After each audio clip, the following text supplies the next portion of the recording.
예, 대선이 이제 하루 앞으로 다가왔습니다. 후보들은 오늘 밤 여의도 광장과 서울시청 앞 광장 등에서 마지막 피날레 유세를 벌일 예정입니다. 관련 내용 포함한 정치권 이슈들 최수영 시사평론가, 박창환 장한대 특임 교수와 함께 짚어보겠습니다. 두 분 어서 오십시오. 안녕하십니까? 예, 대통령을 뽑는 투표 이제 하루 앞으로 다가왔습니다. 두 분께서는 현재까지의 판세를 좀 어떻게 보시는지, 그리고 지금 막판에 좀 네거티브 공방이 좀 있는데요. 이 부분은 또 어떻게 보시는지 전반적으로 지금 상황에 대해서 좀 한번 들어보겠습니다. 네, 사실 원래 대선 마이너스, 그러니까 선거, 뭐 총선이든 대선이든 주요 선거의 선거 한 D-3 정도가 되잖아요. 그 네거티브 일종의 흑색 선전의 창고 대방출이 이루어집니다. 그거는 뭐 역대 어느 선거에서도 그 똑같이 나타나는 현상이었는데, 근데 이번 선거는 조금 더 극심합니다. 왜냐하면 이 선거 자체가 이제 좀 보수 지형에는 기울어진 운동장에서 시작을 한 데다가 이재명 후보가 안고 있는 그런 사법 리스크 같은 워낙 이제 그 안고 있는 한계들과 그 약점들이 많아서 그런 점들이 초반부터 많이 불거졌는데, 결국에는 이제 정책 선거도 안 되고 공약도 사실상 사전 투표 직전에 양당들이 다 발표하는 사실 이례적인 일이 있어가지고, 그러다 보니까 결국에는 나를 홍보하는 것보다 상대를 흠집내는 게 오히려 득표에 도움이 되겠다, 이런 생각들이 있었던 것 같습니다. 어찌됐건 막판까지 굉장히 네거티브 공세가 격화되는 점에 대해서는 사실 많은 유권자들이 이미 사전 투표를 했다 하더라도 본 투표를 앞두고 이 정도까지 가야 하면 고민들이 있을 겁니다. 근데 저는 어쨌든 이재명 후보가 여론의 지형을 놓고 본다면 여론조사 공표 금지 기간까지 우리가 추산할 수 있는 거는, 이재명 후보가 사실 선거 초반에는 대단히 상승세를 타다가 그다음에 선거 초반 중반으로 접어드는 이 과정에서 당시 이제 그 사법부 압박 논란과 방탄입법 논란이 있으면서 좀 주춤하면서 좀 보합세를 가졌죠. 우리가 그걸 보는 상태에서 김문수 후보는 당시 맹렬한 추격세를 보이고 있었고, 그 마지막 이제 여론조사 공표 금지 기간 전후였지만 사실상 이준석 후보의 그 막말 논란 때문에 굉장히 이제 또 표심이 출렁거려서 이 부분이 어떻게 반영됐는지 조금 저는 지켜봐야 하겠지만, 가장 중요한 건 이재명 후보가 우세지만 약간 보합세였고, 그다음에 김문수 후보는 맹렬한 추격세이기 때문에 지금 내부에서는 골든 크로스를 장담하지만 과연 그까지 갈 수 있을까? 하여튼 그게 관전 포인트인 것 같고요. 이준석 후보는 그 전까지는 두 자릿수로 왔다 갔다 했는데 정말 득표율에서도 본인의 저런 리스크를 딛고 정말 두 자릿수 득표율이 가능할지가, 저는 이 세 분을 지켜보는 가장 중요한 관전 포인트라고 생각합니다. 판세 교수님께서는 어떻게 좀 읽고 계세요? 네, 뭐 국민 여러분 다 기억하시겠지만 선거 8일 전부터 여론조사 공표 금지 기간이었습니다. 예. 뭐 모든 언론사 뭐 할 것 없이 다 여론조사의 마지막 그 날까지 발표를 했었는데, 거기서 커다란 변화가 없다, 이렇게 정리할 수 있을 것 같아요. 이재명 후보의 소위 말해서 그 지지율 큰 격차, 이런 격차가 지속적으로 유지되고 있는 거 아닌가, 이렇게 보고 있습니다. 여론조사 공표 금지 기간 동안 후보별로 악재들이 많이 있었습니다. 이준석 후보의 막말 논란도 있었고, 또 유시민 작가의 발언 논란도 있었고요. 또 김문수 후보의 댓글 공작 논란도 있었습니다. 그런데 이게 특이한 게 어떤 특정 후보에게 악재가 집중됐다기보다는 후보별로 골고루 이렇게 악재가 있다 보니까 이것이 서로가 상쇄 효과를 많이 미쳤다. 그래서 플러스 마이너스 했을 때 원점 아닌가, 이런 이제 평가를 하고 싶고요. 이제 그런 점에서 마지막 여론조사 공표 때 우리가 봤던 그 1, 2, 3, 4위의 그런 격차가 큰 틀에서 변화 없이 지금까지 유지되고 있다, 이렇게 바라보는 게 중론인 것 같습니다. 예. 그리고 지금까지 후보들이 달려온 유세 장소도 좀 살펴봐야 할 것 같은데, 이재명 후보와 김문수 후보 모두 서울과 경기 등 수도권 유세에 집중을 했습니다. 저희가 가장 단편적으로 좀 비교해 볼 수 있는 게 아무래도 진보와 보수의 텃밭이라고 하는 지역이라고 할 수 있을 것 같은데, 지금 호남 같은 경우에는 이재명 후보가 3번 방문했는데 김문수 후보는 1번 방문하는 거에 그쳤습니다. 반면에 영남 같은 경우에는 김문수 후보가 8번, 이재명 후보가 6번 방문을 했거든요. 이러한 지역 간 방문이라고 해야 될까요? 후보들의 움직임에 대해서는 좀 어떻게 보셨습니까? 그러니까 먼저 이재명 후보부터 말씀을 드리면, 이재명 후보는 영남에 굉장히 공을 들이고 있습니다. 그러니까 과거 어떤 진보정당 계열, 민주당 계열의 후보들이 보여주지 못했던 영남권 공들이기를 하는데, 그거는 저는 충분한 이유가 있다고 봐요. 왜냐하면 이재명 후보 고향이 경북 안동 아닙니까? 근데 지난 대선에서 경북에서조차, 자기 고향에서조차 29%밖에 득표를 못했습니다. 그 이른바 마의 30이라 하는 30% 득표를 못했고요. 전체적으로 TK에 대한 득표율도 22%에 그쳤습니다. 그런데 지금 이재명 후보가 노림수는 뭐냐면, 여기에서 30을 득표해야지 최소한 본인이 과반을 갈 수가 있고 그다음에 TK에서 30을 득표해야 만일 본인이 집권하더라도 어떤 그 권력 위임에 대한 민주적 정당성이 생긴다 이렇게 판단하는 것 같아요. 그래서 굉장히 공을 들이고 있는데 실제 이런 움직임이 지금까지는 조금 약간 여론에는 좀 반영이 있는 것 같습니다만 실제 득표율은 어떻게 반영될지 한번 지켜봐야 되겠는데 김문수 후보는 전 한마디로 정리한다면 선택과 집중이다. 그러니까 호남 같은 경우에는 아무리 내가 좀 간다 하더라도 실질적으로 득표에 제한적일 수 있다라는 그런 생각을 갖고 차라리 내가 좀 약간 늦게 후보가 선정됐고 그다음에 그 후보 선출 과정에서 굉장히 당의 내용이 있었기 때문에 보수 지지층이 완전히 결집하지 못했다 이런 분석이 있었거든요. 그렇다면 TK에서 내가 완전하게 우리 지지층을 결집하지 못하면 선거 어렵다는 판단 아래 거기에 공을 들이는 것 같아요. 원래 보수 정당 계열은 또 말하자면은 대선 승리 법칙이 있습니다. 그게 뭐냐면 TK나 PK에서 투표율 80%와 득표율 80%입니다.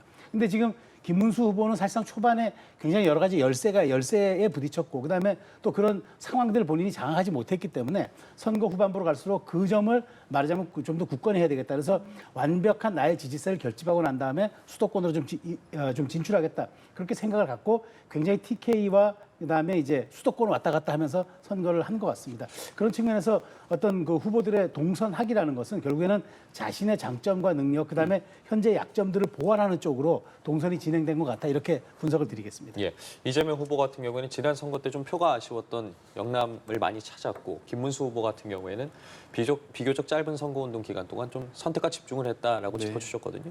뭐 김문수 후보로서는 후보가 되자마자 사실은 당의 내분 사태로 곤혹을 치렀습니다. 그만큼 선거를 치르는 내내 지지층의 결집이 굉장히 사활을 건 그런 상황이었고 지지층 결집을 이뤄내지 못하면 하나만한 선거가 될 수밖에 없는 상황이었기 때문에 안방을 지키기 위한 노력을 할 수밖에 없었다. 그런 점에서 영남 지방을 집중적으로 안방을 지키기 위해서 방문한 그런 결과로 볼 수가 있고요. 그런 측면에서 과연 영남 지방에서 특히 박근혜 탄핵 당시에 부산하고 울산은 당시에 이제 문재인 후보가 승리를 했던 지역이에요. 그러면 뭐 TK는 모르겠지만 부산, 울산 여기서 만약에 국민의힘 김문수 후보가 1위를 한다면 이건 또 의미 있는 평가를 받을 수 있거든요. 좀 그런 점에서 TK를 포함한 영남지방 수성 이거는 김문수 후보나 앞으로 국민의힘에게는 굉장히 중요한 의미가 있는 거기 때문에 영남지방에 대한 안방 지키기 여기에는 사활이 걸린 문제였다 이런 평가를 하고 싶고요. 반면에 이재명 후보로서는 뭐 그 반대겠죠. 내란 종식을 위한 국민들의 응징 투표다 이렇게 규정을 했습니다. 그러면 뭐 우리가 흔히 예상하는 대로 호남이라든지 수도권에서의 압승은 당연한 거고 TK에서도 선전을 해야 되는 거고 부울경 지역에서도 이제 1위를 해야 되는 그런 어떤 또 정치적인 의미가 있습니다. 이런 부분에서 1위를 할 경우에 문재인 전 대통령이 당시에 당선 이후에 80% 가까운 국정 수행 지지율로 초기에 이제 코로나 이전까지 상당한 국정 동력을 확보했었는데 결국은 전국적인 승리만이 이 분열과 이런 그 경제 위기 속에서 강한 리더십을 가질 수 있다. 그런 측면에서 TK를 포함한 영남 지방 공략에 다른 지역보다도 더 공을 들였던 이유가 있다. 결국은 당선이 목적이 아니라 당선 이후에 국정 동력을 확보하기 위한 것도 바로 거기서부터 시작된다. 이렇게 얘기할 수 있을 것 같아요. 두 분께 저희가 지금까지 유세 지역 전략을 여쭤봤는데 그렇다면은 오늘 이제 마지막 공식 선거 운동이고 피날레 유세 장소도 이제 관심입니다. 보면은 이재명 후보 같은 경우는 여의도 공원을 선택했고요. 김문수 후보는 광화문 광장, 서울시청 광장을 선택을 했습니다. 이준석 후보는 대구를 그리고 권영국 후보는 종로 보신각을 마지막 유세 장소로 선택을 했습니다.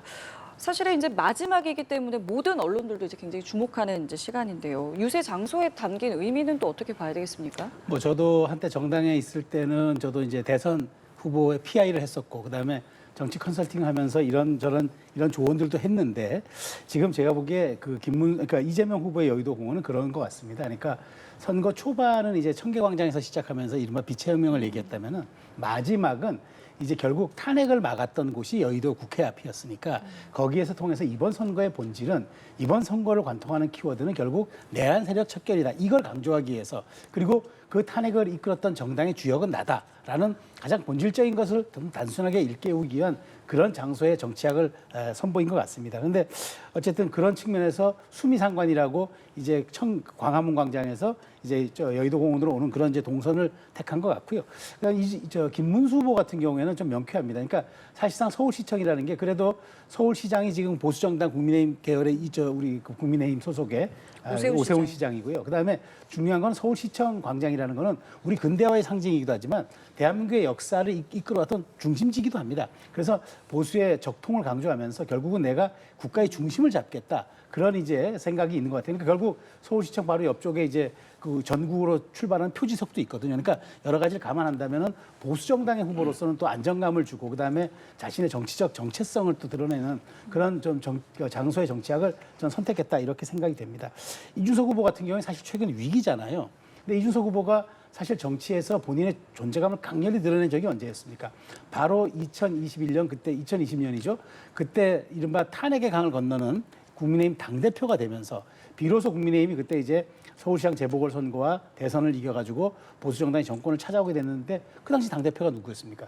그 이준석 후보였는데 당시 이준석 후보를 만들어줬던 가장 많은 표를 줬던 데가 결국 TK였습니다. 그렇기 때문에 지금 위기지만 내가 보수의 적통과 어떤 적장자가 될 테니까 나에게 좀 힘을 실어달라. 결국 이거는 본인이 좌절하지 않도록 좀 표를 달라는 그런 저는 희망의 메시지도 함의가 돼 있다고 봅니다. 그러니까 그런 점들은 굉장히 이제 이준석 후보가 이것을 정면 돌파하겠다. 그다음에 이제 결국은 나를 키워줄 수 있는 곳은 TK이고 결국 여기를 기반으로 내가 보수의 블루칩이 될 수 있도록 도와달라. 그런 이제 마지막 선택을 한 것 같습니다. 그리고 권영구 후보 같은 경우에는 종로 보신각은 거의 가지 않은 것으로 제가 알고 있는데 사실 진보 정당 계열의 후보들은 오히려 사회적 약자라든가 그다음에 어떤 노동 현장들 이런 상징적인 장소를 많이 찾았는데 종로 보신각이라 하면 결국 뭐 우리나라에서 그 어떤 뭐 우리 타종 행사라든가 여러 가지 그 말하자면 국가적 행사가 열리는 그런 상징 장소이기 때문에 아마 가장 보편적이고 또 보수 진보 색채를 떠난 그런 장소를 선택함으로써 마지막 중도 표심을 노리는 그런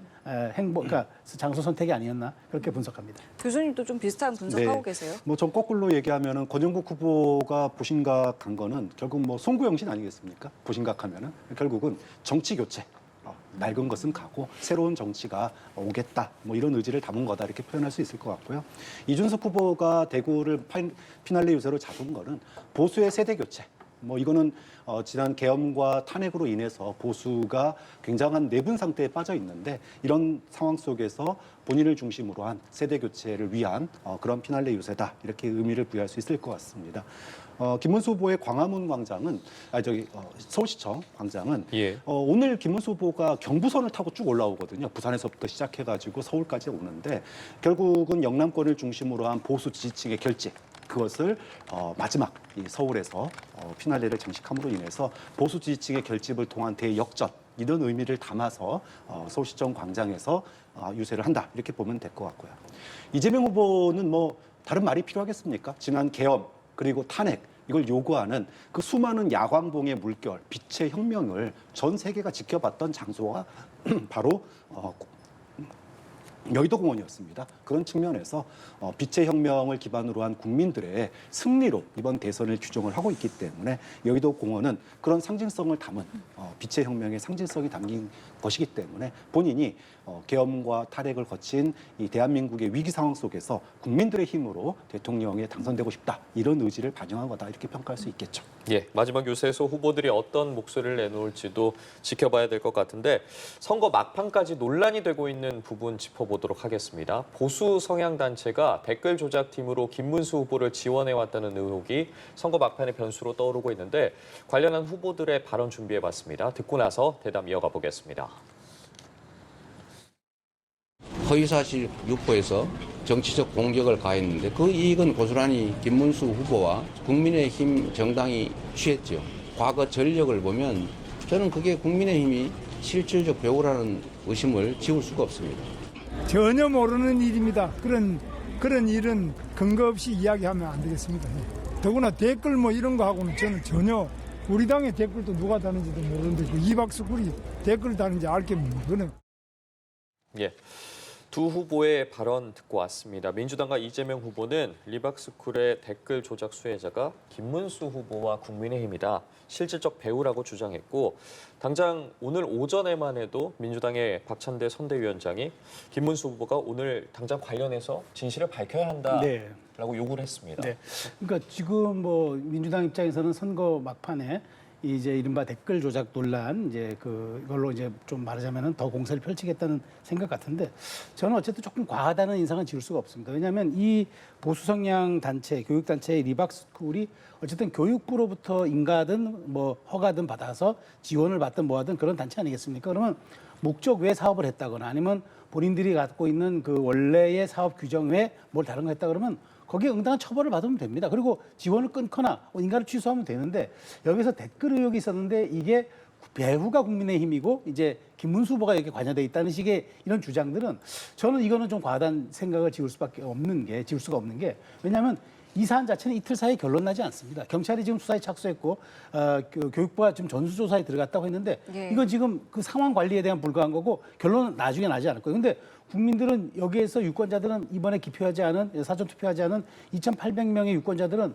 마치 이렇게 되면은 국민의힘과 김문수 후보가 관여돼 있는 듯한 인상을 받잖아요. 근데 이거는 주장에 불과한 거고 실제로 이걸 보도했던 해당 인터넷 매체는 지난 대선에서도 가짜 인터뷰 사건으로 해가지고 논란이 됐던 그런 또 해당 매체이기도 합니다. 그러다 보니까 이것은 주장에 불과한 거고 지금 그래서 수사에 착수했고 교육부가 조사에 착수한 건데 그걸 가지고 의혹을 제기하는 건 마치 덮어씌우기처럼 보이기 때문에 좀 과한 측면이 있다고 생각되고요.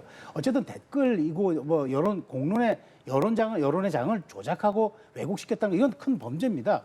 민주당도 드루킹으로 인해서 그 실제 선대위원장 맡고 있는 김경수 전 경남지사가 실형 선고받고 작년에 겨우 이제 사면복권 됐습니다. 그리고 국민의힘도 과거 2012년 대선 시절에 국정원 댓글 사건으로 논란을 홍역을 치렀습니다.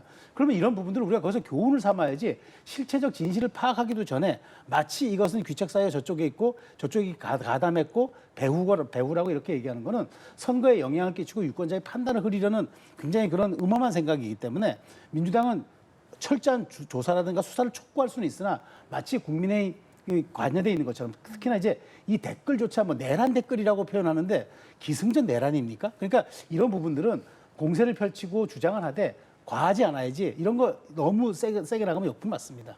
말씀해 주신 것처럼 조금 전에 국민의힘 김용태 비대위원장도 지금 댓글 공작이다. 조작 프레임을 덮어씌우려 해서 오히려 가족의 범죄를 덮으려 하는 것이다라고 입장을 냈거든요. 네. 유시민 작가가 발언 논란이 있었을 때 국민의힘에서 뭐라고 비판을 했냐 하면 유시민 작가는 민주당원도 아니고 그리고 민주당의 당직자도 아니지. 근데 이재명 후보를 공개적으로 지지해 왔으니까 이 발언에 대해서 이재명 후보와 민주당이 사과해야 된다. 이렇게 공세를 펼쳤습니다.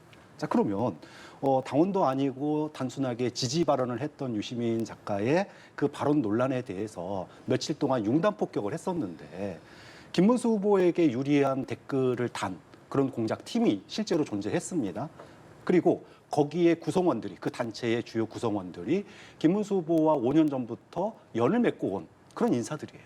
자, 그렇다면 이것에 대해서 민주당이 과거 우리 대한민국에서 이 댓글 통한 여론 조작 이 부분에 대해서 국정원 댓글, 드루킹 댓글을 통해서 우리 국민들은 이 집단적인 댓글 공작에 대한 혐오가 분명히 존재하고 있거든요. 그런 측면에서 과연 난 모른다 하고 넘어갈 수 있는 문제인가 그런 점에서는 김문수 후보에게 굉장히 큰 악재로 작용할 가능성이 있다 이렇게 보이고요. 특히나 이 리박스쿨의 이 댓글 조작은 단순한 댓글 조작으로 끝난 게 아닙니다. 우리가 과거에 뭐 시발단이나 여러 보수단체의 조직들이 있었지만 그 어떤 조직도 아이들의 교육 현장에 침투해서 아이들을 갖다가 뭐 사상교육 시키겠다. 이렇게 한 단체는 없었거든요. 특히나 이 단체가 교육부에 아이들이 방과 후 학습을 하는 그 프로그램의 강사를 공급해온 업체라고 하는 것들이 이제 밝혀지면서 이것에 대해서 학부모들, 뭐 저도 초등학생 자녀를 두고 있고 수업 끝나고 나서 방과 후 수업을 듣고 있는데 그런 단체에서 특정 정치적인 이념을 가지신 분들이 아이들에게 그런 방과 후 교육, 정치 교육을 하고 있다라고 하는 것에 대해서는 굉장한 충격을 받을 수밖에 없는 내용이거든요. 좀 그런 점에서 이 사건은 뭐 김문수 후보가 관여돼 있냐 안 돼 있냐 이런 걸 떠나서 일종의 관건 선거가 될 수도 있다. 좀 그런 측면에서 대선 이후에라도 이 부분에 대한 철저한 수사 그리고 교육부가 이에 대한 향후 조치 그리고 사후적인 대책 마련까지 이어질 필요가 있는 그런 사안이다 이렇게 말씀드립니다. 알겠습니다. 자, 이런 상황에서 이제 국민의힘에서는 민주당에서 이제 발의한 법안이 있습니다. 정보통신망법 개정안인데 이것에 대해서 이재명 후보의 아들 험담 금지법 아니냐라면서 이제 나경원 공동선대대책위원장도 이제 공세를 내놨습니다. 이 법안을 이제 발의한 민주당 의원의 말은 제2의 서부지법 폭동과 같은 사태를 막기 위한 것이다라고 이야기는 하고 있는데 어쨌든 지금 국민의힘에서는 이거 아들 방탄하기 위해서 법까지 만들었네라면서 공세를 하고 있어요. 네, 이거를 민주당의 조모 의원이 발의를 했어요. 예. 뭐 발의한다고 해서 통과되는 건 아닙니다만은 법의 취지는 뭐 공감이 갑니다. 예를 들어 단순하게 허위 사실을 생성했다고 해서 처벌하는 법은 아니고요.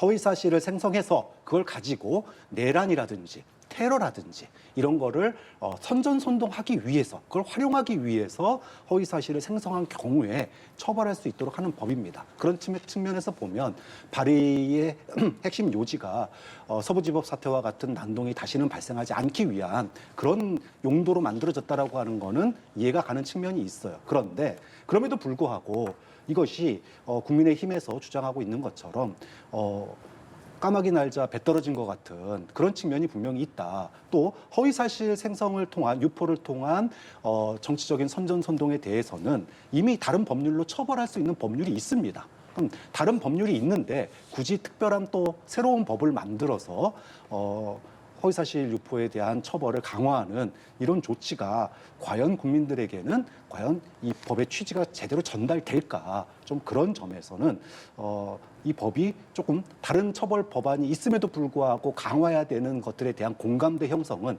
아직 부족한 거 아니냐. 그렇다고 해서 이게 뭐 이재명 가족에 대해서 비판하지 말라 재갈을 물린다. 이것도 너무 과도한 얘기고요. 이런 법을 만드는 것도 좀 과도하다. 그런 측면에서는 결국은 네거티브 공세에 대한 대응 과정에서의 나온 에피소드 아니냐. 그렇게 분석을 합니다. 어떻게 보세요? 이 부분이요? 그러니까 허위정보 유통금지법이 나온 시점이 지금 그 공교롭다고 말씀하셨는데 저는 그래요. 저도 똑같이 지적드리고 싶은 거는 아니 서부지법 같은 폭동 사태를 막겠다고 하는 이런 정보유통법이 나오려면 지난 2월에 나와야지 왜 아들 논란이 불거지고 난 다음에 직후에 나옵니까? 민주당에서 발의하는 모든 법안들은 시점이 똑같습니다. 일관됩니다. 문제가 되면 법안이 나옵니다. 이것은 마치 어떤 그 상황에 대한 대처로서밖에 보이지 않기 때문에 저는 대단히 심각하다는 생각이 들고요. 더더군다나 이준석 후보가 그 부적절한 얘기를 했지만 이준석 후보도 사실 무고로 막 고발했습니다. 이준석 후보를 고발하니까.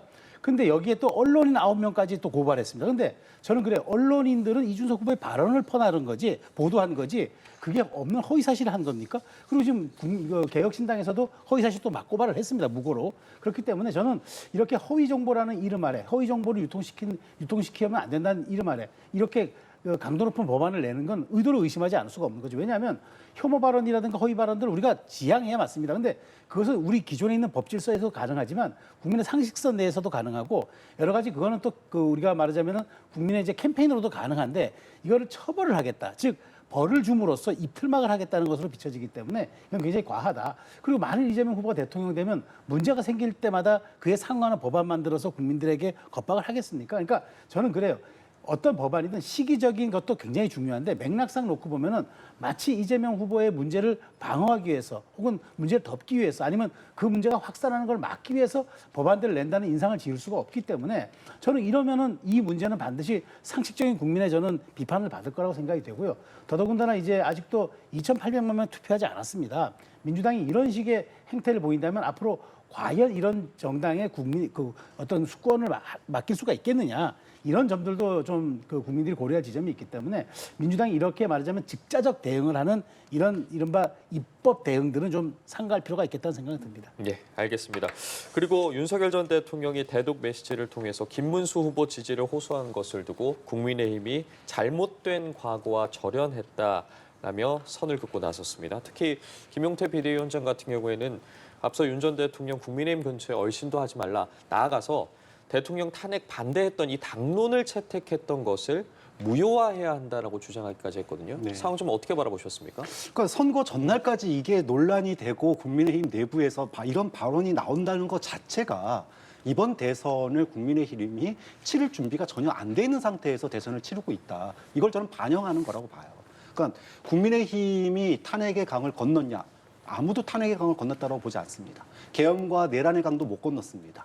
그것 때문에 선거 전날까지도 이렇게 비대위원장이 정말로 윤석열 전 대통령은 이미 심판을 받았기 때문에 당에 얼씬도 하지 말고 당론이었던 탄핵 반대도 이제 바꾸겠다라고 얘기하는 게 과연 당론은 바뀐 것도 아닙니다, 아직. 그러면 국민들 입장에서 보면 이제 와서 선거 전날에 굳이 그러면 국민의힘은 바뀌었냐라고 얘기를 하면 여전히 국민의힘 내부에서 계엄과 윤 전 대통령의 계엄을 옹호하시는 분들이 여전히 있거든요.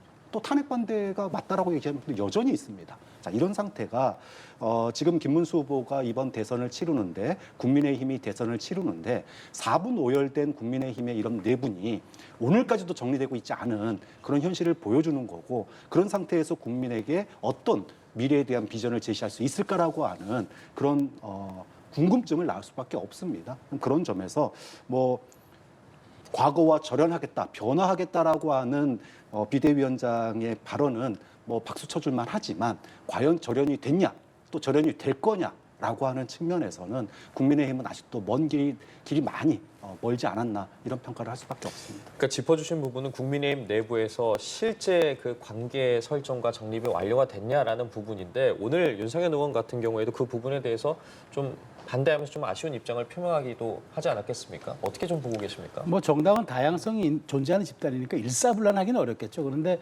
어쨌든 저는 당 대표격인 비대위원장이 이 얘기했다는 건 대단히 중요한 의미를 갖고 있다. 왜냐하면 선거라는 건요 할 수 있는 일은 다 하는 겁니다. 그리고 그 일도 최선을 다해야 되는 겁니다. 이재명 후보도 말하지 않았습니까? 이재명 후보의 표현을 빌리자면은 헤어진 옛 연인에게라도 전화해가지고라도 투표를 해달라고 부탁을 해야 된다고 얘기를 했는데 그런 상황입니다. 그렇다면 저는 지금 할 수 있는 건 국민의힘이 다 하는 거죠. 더더군다나 윤 전 대통령이 지난 주말 이제 그 광화문 이른바 극우 집회라는 그 평가를 받는 집회에서 그 지지 선언을 김문수 후보 지지 선언을 했잖아요.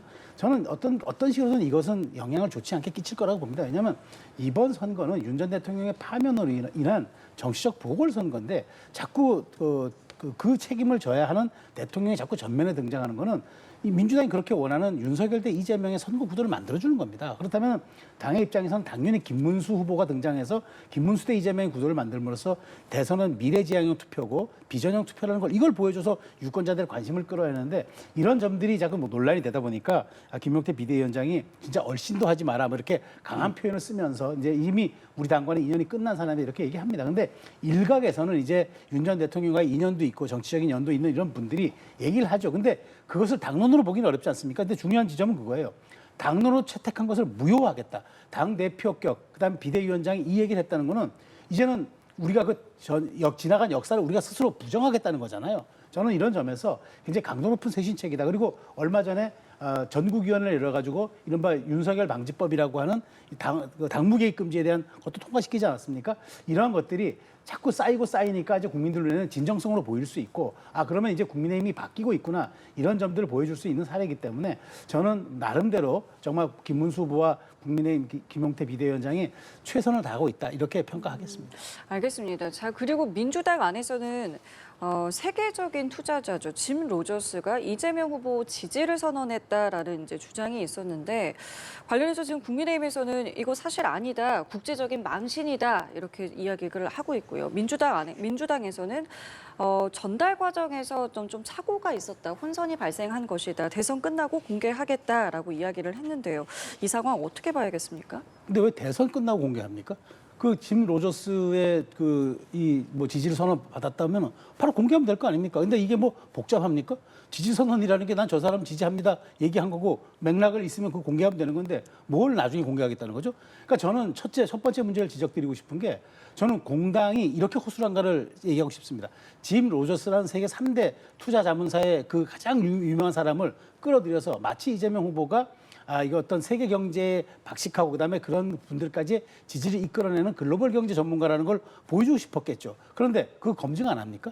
이렇게 중차대한 문제, 우리 국가의 나중에 대외 신인도까지도 좀 연결될 수 있는 특히나 경제는 신뢰가 중요한데 그 검증도 아무것도 안 하고 누가 가서 그럼 개인이 가가지고 저 그런 사람 지지받았으니까 얘기하셔도 됩니다니까 바로 후보가 페북글에 올립니까? 그러니까 이게 허술하게 짝이 없다는 거죠. 이게 과연 공당이고 우리 제1당의 대선 선대위가 이렇게 할 수 있는가 첫 번째 문제를 제기하고요.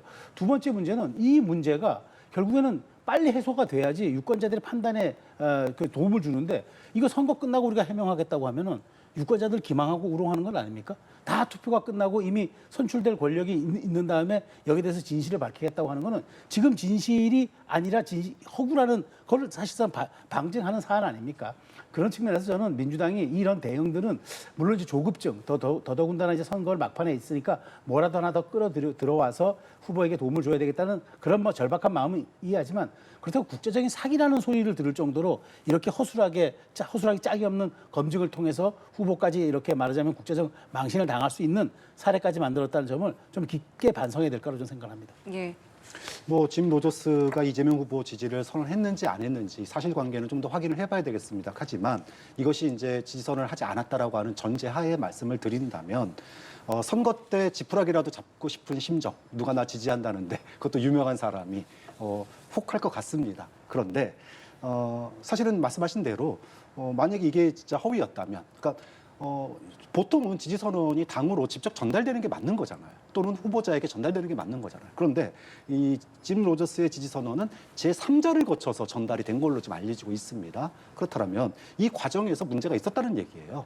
결국은 이 3자를 통한 전달 과정에 대해서 누군가 그 중간에서 잘못 전달하거나 또는 의미를 확대 해석한 분이 분명히 있다. 그러면 이 부분은 본인이 출세욕에 멀어서 과잉 충성했다 이렇게 얘기할 수밖에 없는데 국민들이 볼 것 같아요. 이게 이제 지지선언이 없었다는 걸 전제로 그렇다면 이거를 갖다가 했던 그 핵심 인사가 나중에 소위 말해서 한 자리 가는지 안 가느냐 이걸로 결정될 것 같아요. 저는 만약에 과잉 충성이 있었다 또는 왜곡이 있었다 지지선언에 그렇다면 이 책임자에 대해서 엄중 처벌해야 된다고 봅니다.